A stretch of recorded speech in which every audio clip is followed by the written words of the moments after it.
മണിപ്പൂരിൽ ബിജെപി ന്യൂനപക്ഷ മോർച്ച സംസ്ഥാന അധ്യക്ഷന്റെ വീട് കത്തിച്ചു. വഖഫ് നിയമത്തെ പിന്തുണച്ച് ഫേസ്ബുക്കിൽ പോസ്റ്റ് ചെയ്തതിന് പിന്നാലെയാണ് ന്യൂനപക്ഷ മോർച്ച സംസ്ഥാന അധ്യക്ഷൻ അസ്കർ അലിയുടെ വീടിന് നേരെ ആക്രമണമുണ്ടായത്.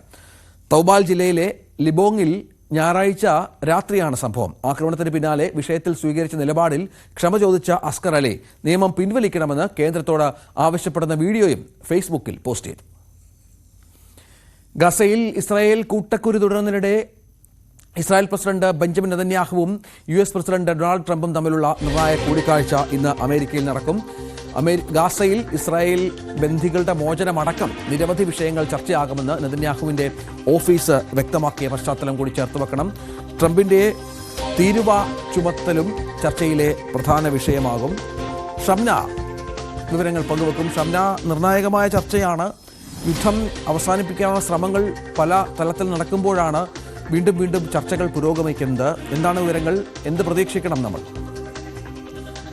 രഞ്ജിത്ത്, ട്രംപ് അധികാരമേറ്റതിന് ശേഷമുള്ള രണ്ടാമത്തെ കൂടിക്കാഴ്ചയാണ്. അതായത് നെതന്യാഹുവും ട്രംപും തമ്മിലുള്ള രണ്ടാമത്തെ കൂടിക്കാഴ്ചയാണിത്. നിർണായക കൂടിക്കാഴ്ച എന്ന് തന്നെ പറയേണ്ടിയിരിക്കുന്നു. കാരണം നിരവധി വിഷയങ്ങളാണ് ചർച്ചയാകാൻ പോകുന്നത്.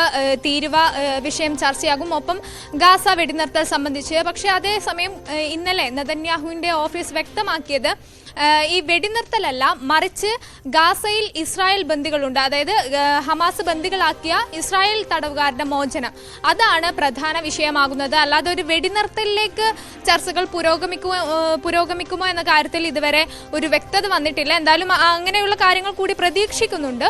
ഒപ്പം ഇസ്രായേലിന് അമേരിക്ക ചുമത്തിയിരിക്കുന്നത് 17% തീരുവയാണ്. ഈ തീരുവ സംബന്ധിച്ച കാര്യങ്ങളും ഇന്ന് ചർച്ചയാകും. ഒപ്പം ഇറാന്റെ ആണവ പദ്ധതിയെക്കുറിച്ച് ഉള്ള കാര്യങ്ങൾ ചർച്ചയാകും. ഇത്തരം കാര്യങ്ങളൊക്കെയാണ് പ്രധാനമായും ചർച്ചാ വിഷയങ്ങളായി ഉള്ളതെന്നാണ് നെതന്യാഹുവിന്റെ ഓഫീസ് ഇന്നലെ വ്യക്തമാക്കിയത്.